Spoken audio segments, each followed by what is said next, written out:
My son said, "I don't want your last name anymore. My new dad says you're a loser, and I should take a real man's name." My wife smiled. I said, "Fine." A week later, the family lawyer called. "Ma'am, do you realize what you just let him sign away?" I'd been paying $200 a month in child support for 3 years, every month like clockwork, while my ex and her new husband posted vacation photos from Cancun and bought my son the latest gaming console. Meanwhile, I was eating ramen in my studio apartment, working overtime to cover the payments and my own rent. The disrespect started small. My son began calling me by my first name instead of dad. Then came the stories about how his stepdad was teaching him to be a real man, how to fix cars, throw a football, stand up for himself. Things I'd tried to teach him before the divorce, before his mother poisoned him against me. When he showed up to our weekend visit wearing a jersey with his stepdad's last name on it, I knew things had shifted. He barely looked at me during dinner, texting the whole time. When I asked about school, he shrugged. When I suggested we go hiking like we used to, he said his real dad already took him last weekend. That's when he said it, standing in my doorway, refusing to come inside. "I want to change my name. Drop yours, take his." He says you're a loser who can't even afford a real house. My ex stood behind him, arms crossed, that familiar smirk on her face. The same expression she wore when the judge awarded her primary custody and set my support payments. She was already planning her next vacation, I could tell. Her designer purse, the one I'd essentially paid for, hung on her shoulder like a trophy. "He's old enough to make his own choices," she said. "You could fight it, but that'll just make him hate you more. Besides, we both know you can't afford another court battle." I looked at my son, 13 years old, already taller than his mother, wearing shoes that cost more than my weekly grocery budget. Shoes I'd paid for, technically, through that monthly check. "Fine," I said, "if that's what you want." I called my lawyer the next morning. "You're sure about this?" he asked. "Once you sign, there's no going back. This terminates everything." "I'm sure. Draw up the papers." The name change, the adoption paperwork, all of it. I signed everything without reading the fine print. My ex was thrilled, texting me about how mature I was being, how this was best for everyone, how her husband was already planning to take my son fishing that weekend to celebrate becoming a real family. 7 days later, my phone rang. I was at my second job, stocking shelves at a warehouse, when my ex's lawyer called her. I found out about it later, but I'll never forget the moment she called me, voice shaking with panic. "What did you do?" "I gave you exactly what you wanted," I said calmly. "The paperwork's all filed, adoption finalized. The child support terminates upon legal adoption by the step-parent. It's standard law. Your lawyer should have caught that before pushing this through." Silence. "Your husband wanted to be his real dad," I continued. "Now he is. Congratulations. That's $200 a month he'll be responsible for now, plus the college fund I was contributing to, the insurance, medical expenses, all of it. Every single obligation transfers to the adoptive parent." "You can't." "I already did. Judge signed off this morning. It's done." I heard shouting in the background. Her husband's voice getting louder, angrier. "We can't afford—" Should have thought about that before teaching my son I was worthless. Or should I say, your husband's son now? Legally speaking, the call ended.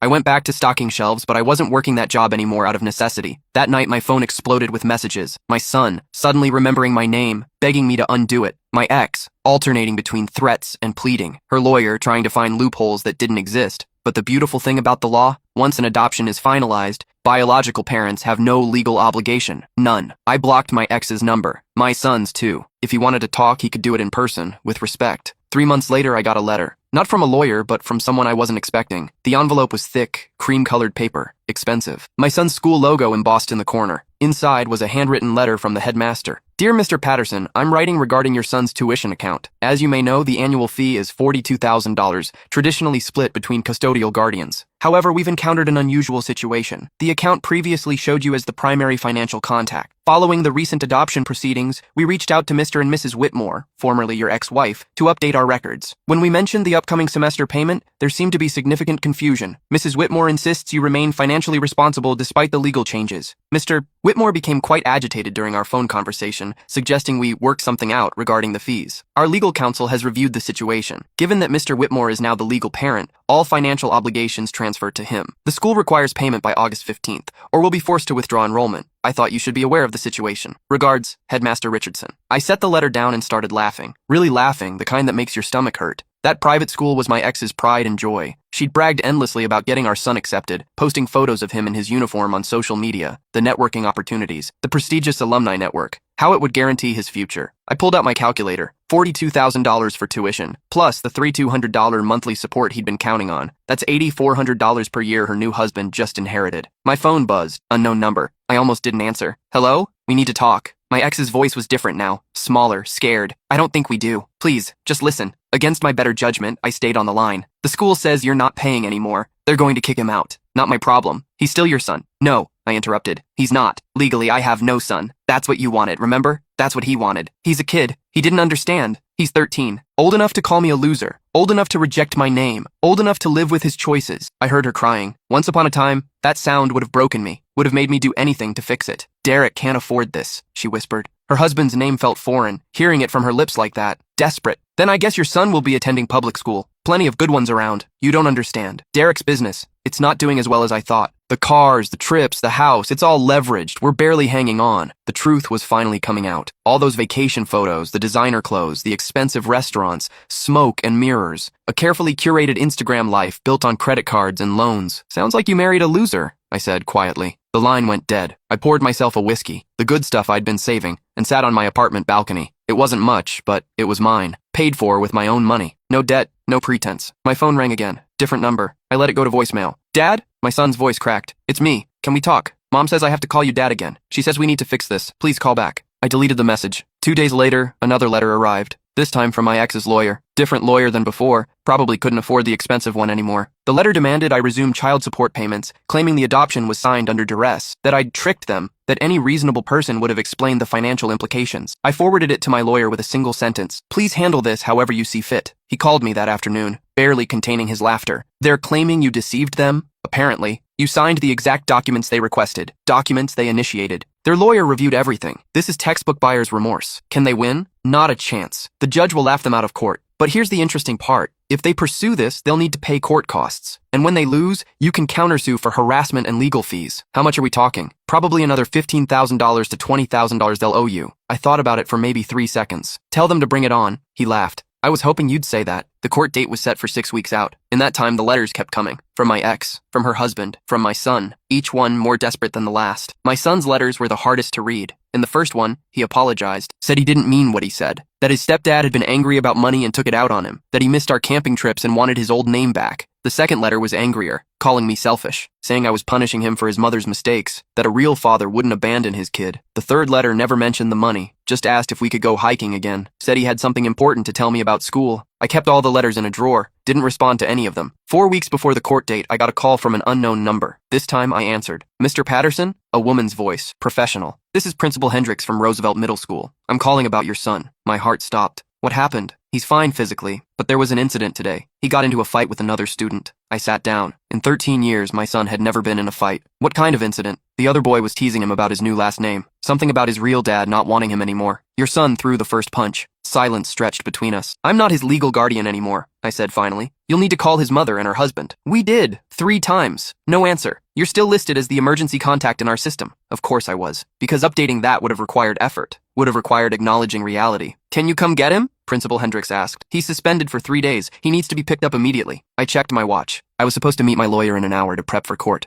I'll be there in 20 minutes. The drive felt longer than it was. I kept rehearsing what I'd say, how I'd explain that I wasn't his father anymore, that he'd made his choice, that actions have consequences. But when I walked into the principal's office and saw him sitting there, black eye swelling, knuckles split, shoulders shaking as he tried not to cry, all those practiced words evaporated. He looked up, saw me. His face crumpled. You came. I nodded, unable to speak. Principal Hendricks explained the situation. The other kid had been relentless, apparently. Had been taunting my son for weeks about the name change, about how his real dad gave him away. Today, he'd finally snapped. What's the other kid's punishment? I asked. He'll be suspended as well. Zero tolerance policy. Even though he provoked it, both boys threw punches. Both boys are suspended. I looked at my son. Get your stuff. We walked to my car in silence. I opened the passenger door. He hesitated. I didn't think you'd come, he said quietly. Neither did I. The drive back to my apartment was long. He stared out the window, occasionally touching his swollen eye and wincing. Does it hurt? I asked. Yeah, good. He looked at me confused. Pain is how we learn, I explained. Sounds like you learned something today. That fighting's bad? That words hurt more than fists. He was quiet for a while. Then, Gavin said you didn't want me anymore, that you signed me away like I was trash. Is that what you think? I don't know what to think. I pulled into a gas station, turned off the car, looked at him straight on. You told me I was a loser. You rejected my name. You said your stepdad was your real dad, so I gave you exactly what you asked for. I didn't mean, yes, you did. In that moment, you meant every word, and that's okay. Actions have consequences. You chose him. Now you get to live with that choice. Tears started rolling down his face. I'm sorry. I know you are. But sorry doesn't change legal documents. Can't you fix it? Even if I wanted to, I can't. Once an adoption is finalized, it's permanent. Your stepdad is your legal father now. That means he's responsible for you, for your school, for your future, for everything. But he's not paying for anything. Mom says they can't afford it. She says we might have to move. I started the car again. That's not my problem anymore. We drove the rest of the way in silence. When we got to my apartment, I gave him ice for his eye and made him a sandwich. He ate mechanically, staring at the small TV in my living room. "This place is tiny," he said. "It's what I can afford after paying your support all those years." He looked around like he was seeing it for the first time. The second-hand furniture, the dishes in the sink, the stack of work clothes by the door. "Were you really eating ramen?" "Every day for about 6 months, sometimes twice a day." "Why didn't you tell me? Would it have mattered?" He didn't answer. I sat across from him. "Your stepdad drives a Mercedes, lives in a house with a pool, takes you to expensive restaurants, buys you $200 shoes. Did you ever wonder how he afforded all that?" Mom said he was successful. He is, at pretending. All that stuff, it's financed,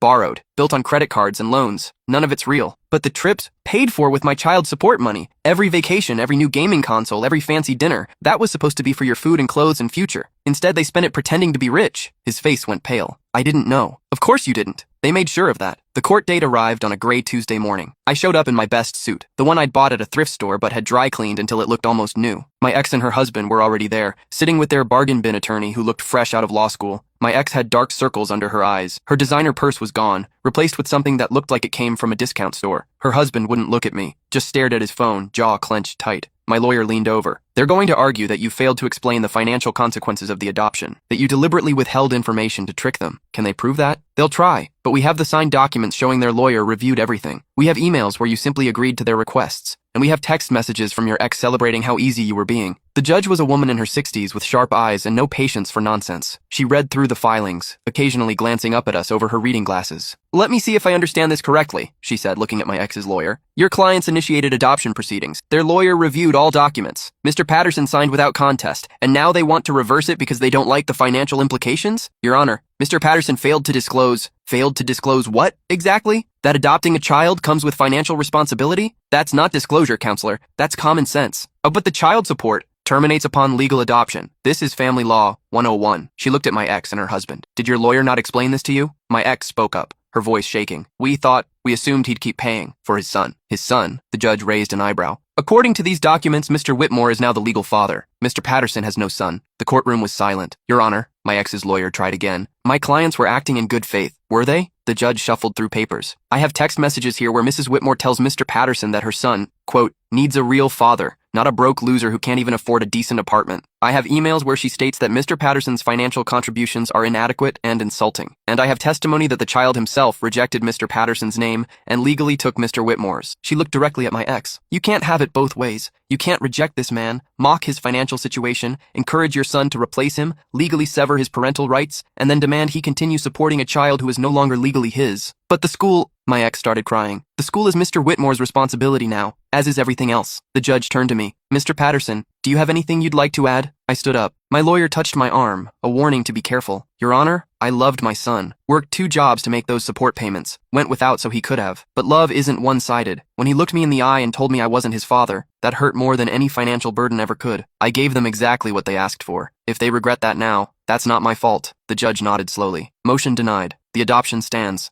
Mr. Patterson has no legal obligation to the child. Court costs will be paid by the plaintiffs." She banged her gavel. "We're adjourned." My ex collapsed into her seat, sobbing. Her husband was red-faced, whispering angrily at their lawyer. I gathered my things and walked toward the exit. "Wait," I turned. My son was standing in the back of the courtroom. I hadn't even seen him there. He looked smaller somehow. The expensive clothes were gone, replaced with generic jeans and a plain t-shirt. His hair was longer, unstyled. He looked like a regular kid now, not the Instagram-perfect version his mother had created. "Can we talk?" he asked. "Outside?" I looked at my lawyer. He nodded. "I'll wait in the car." We walked to a bench outside the courthouse. Spring was trying to break through, tiny green buds on the trees despite the lingering cold. "I heard what you said in there," he began, "about loving me. I did love you. Past tense. Do you hate me now?" The question caught me off guard. I thought about it. Really thought about it. "No," I said finally. "I don't hate you. I'm just done being treated like I'm disposable. I'm sorry, for what I said, for everything. I know you are. Can you forgive me?" I looked at this kid, because that's what he was, just a kid, and saw all the years behind us, teaching him to ride a bike, reading bedtime stories, camping trips in the mountains. All of it felt like another lifetime. "Maybe someday," I said. "But not today. Today you're going to go home with your mother and your legal father. You're going to live with the choice you made, and I'm going to live with mine. What if I need you? Then you'll figure it out. Like I had to figure it out when you told me you didn't need me anymore." He wiped his eyes. "Everything's falling apart.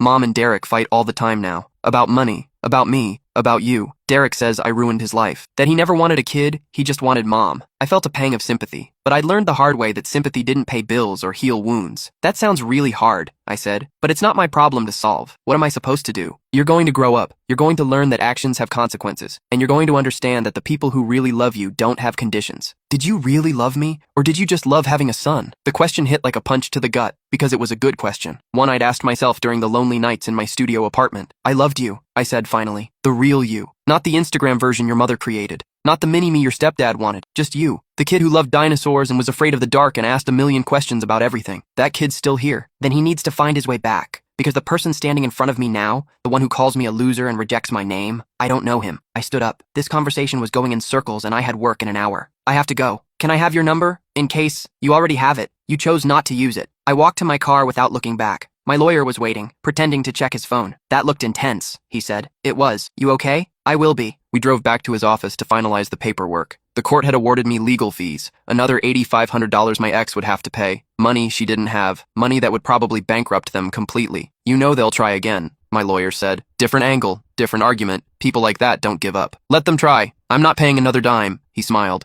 Good man. That night I sat in my apartment with a beer and my laptop, started doing something I'd been putting off for months, looking at apartments in better neighborhoods, places with 2 bedrooms, with actual amenities, places I could afford now that I wasn't sending $200 every month to my ex. My phone buzzed, a text from an unknown number. This is Derek. We need to talk. Man to man. I almost blocked it, but curiosity got the better of me. Talk. You're destroying a kid's life out of spite. I'm living my own life. You chose to be his father. Now be one. I can't afford this. The school, the insurance, everything. You know I can't. Should have thought about that before calling me a loser. That was heat of the moment. You know how kids are. I do. Which is why I'm letting him learn an important lesson. 3 dots appeared. Disappeared. Appeared again. What if I pay you back? For the court costs. For everything. We can work something out. Not interested. Please, I'm begging you. I'll lose everything. The house, the cars, all of it. I thought about all those vacation photos, the designer clothes, the expensive restaurants, the smug smile on his face every time he picked up my son for the weekend in his Mercedes while I stood there in my thrift store jeans. Good, I typed. Now you'll know how it feels. I blocked the number. 2 months passed. I moved into a nicer apartment.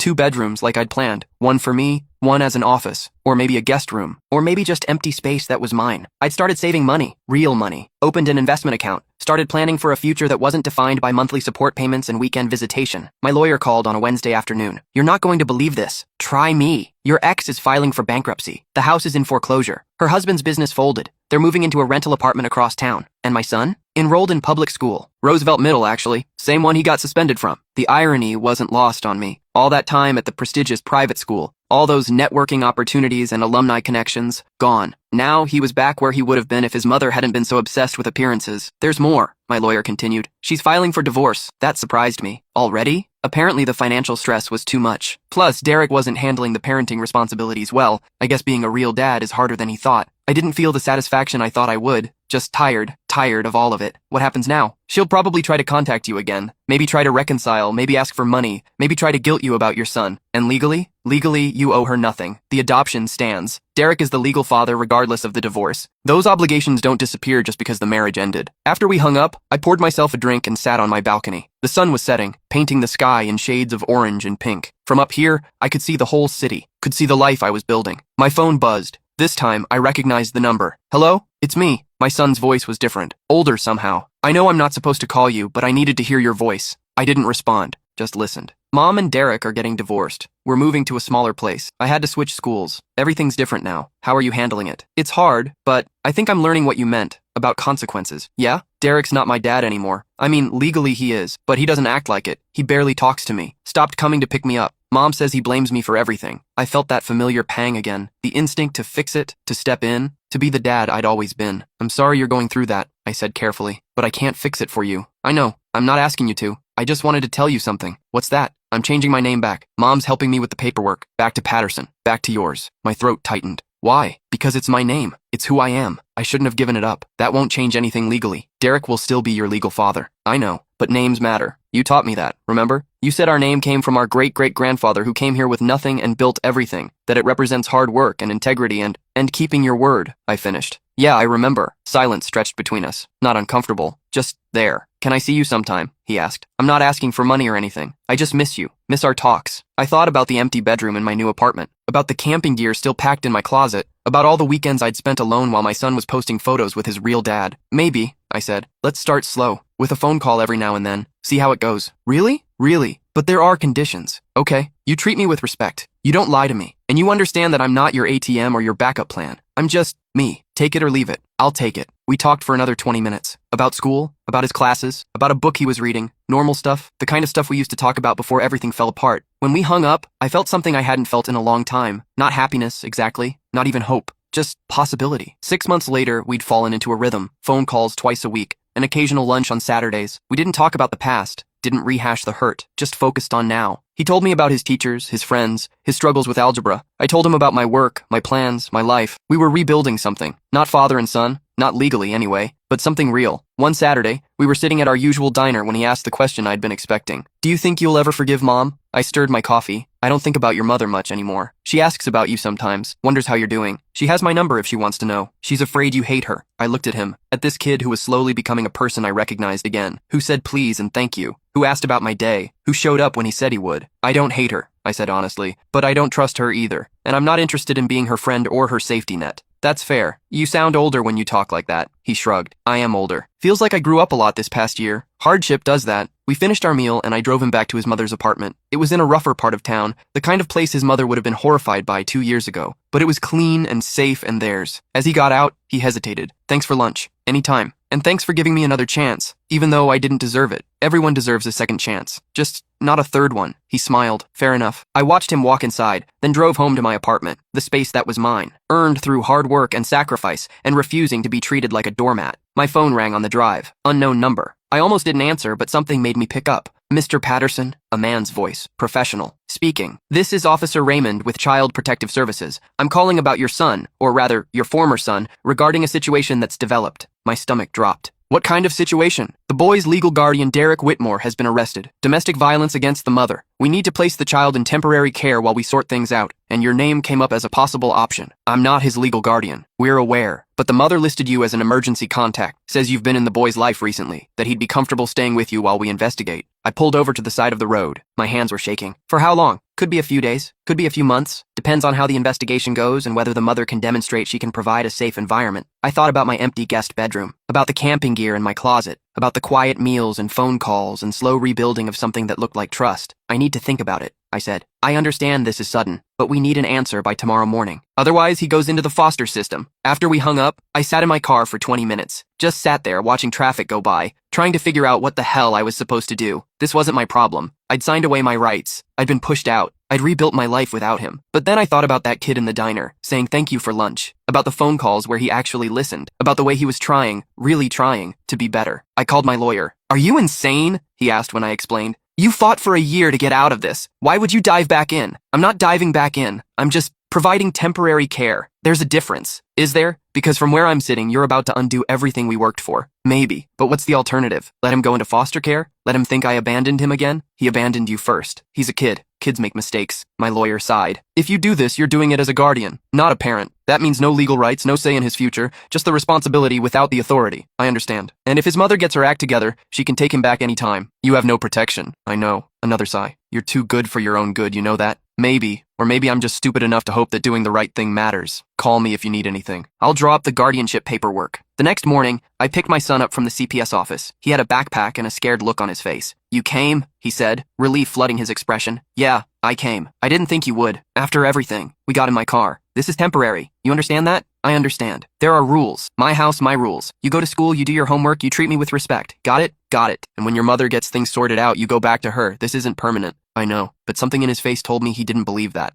he was hoping for something more. We drove to my apartment in silence. When we got there, I showed him the guest room. This is yours while you're here. There's a desk for homework. Wi-Fi password is on the fridge. Dinner's at 6. Breakfast at 7 before school. He looked around the small room, at the plain walls and simple furniture. Nothing like the designer bedroom he'd had at his stepdad's house. Nothing like the Instagram perfect life his mother had tried to create. It's nice, he said quietly. Thank you. That first night was awkward. We ate dinner together, spaghetti because it was easy, and made small talk about school. After dishes, he went to his room to do homework while I watched TV. Around 9, he came out. Can I ask you something? Sure. Why did you agree to this? You don't have to. You don't owe me anything. I thought about how to answer, about all the complex emotions swirling in my chest. You're right, I don't owe you anything, but you're also just a kid who got caught in the middle of adult mistakes. And maybe I'm not your legal father, but that doesn't mean I can't be someone who shows up when it matters. He nodded slowly. I'm going to do better this time, I promise. I won't mess this up. Just be yourself, that's all I ask. 3 weeks turned into 3 months. His mother was in court-mandated therapy. Derek was in jail. The investigation was taking longer than expected. And somewhere along the way, we fell into a routine that felt almost normal. Breakfast together before school. Me helping with homework. Weekend trips to the hardware store or the bookstore or just driving around talking about nothing important. He started calling me dad again. Not in a legal sense, just casually. Like it was the most natural thing in the world. Hey dad, can you help me with this math problem? Dad, what's for dinner? Thanks for taking me to the game, Dad. Each time, it got a little easier to hear, a little less painful. One Saturday afternoon, we were hiking, like we used to do years ago. The trail was steep and we were both out of breath when we reached the summit. This is the same place we came before, he said, when I was little. Yeah, it is. I remember you told me that the mountain doesn't care who climbs it, that it's the same challenge for everyone, rich or poor, strong or weak. I'd forgotten that conversation. You remember that? I remember everything. All the lessons you tried to teach me. I just wasn't listening. We sat on a rock, looking out at the valley below. I'm listening now, he said quietly. I know you are. If I could go back and change what I said that day, about the name, about you being a loser, I would, in a heartbeat. I know, but I can't. So I'm trying to show you instead, that I'm different now, that I learned.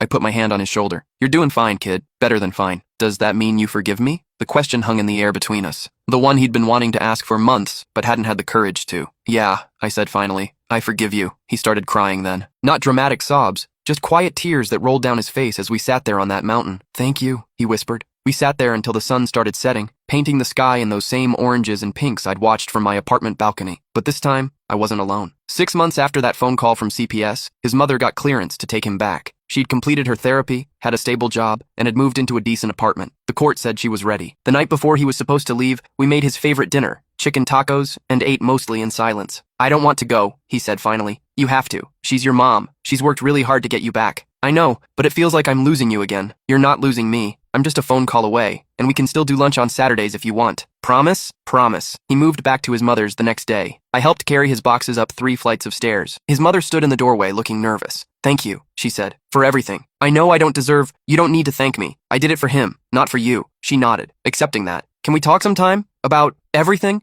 Maybe, when I'm ready. I said goodbye to my son, or rather, the kid who wasn't legally mine but felt like mine anyway, and drove back to my apartment. The guest room was empty again. The apartment was quiet, but it didn't feel lonely this time. It felt peaceful. A year later, I got a call from my son's school. He'd been nominated for an award, Best Improvement in Academic Performance. The ceremony was next week. Would I come? I showed up in my good suit, a real one this time, not thrifted, and sat in the back of the auditorium. When they called his name, he walked across that stage with his head high, and when he accepted his certificate, he looked right at me and smiled. After the ceremony, we went for ice cream. Same shop we used to go to when he was little. I got accepted to the honors program, he said, for high school. That's amazing. I'm proud of you. I'm thinking about engineering, maybe architecture, design things that last. Good choice. I learned it from you. About building things that matter. We talked about his plans, his dreams, his future. And somewhere in that conversation, I realized something important. I may not be his legal father, may never be again, but I was the man who showed up, who taught him about consequences and second chances, who proved that love doesn't require a legal document or a last name. Sometimes it just requires showing up, even when it's hard, even when you've been hurt,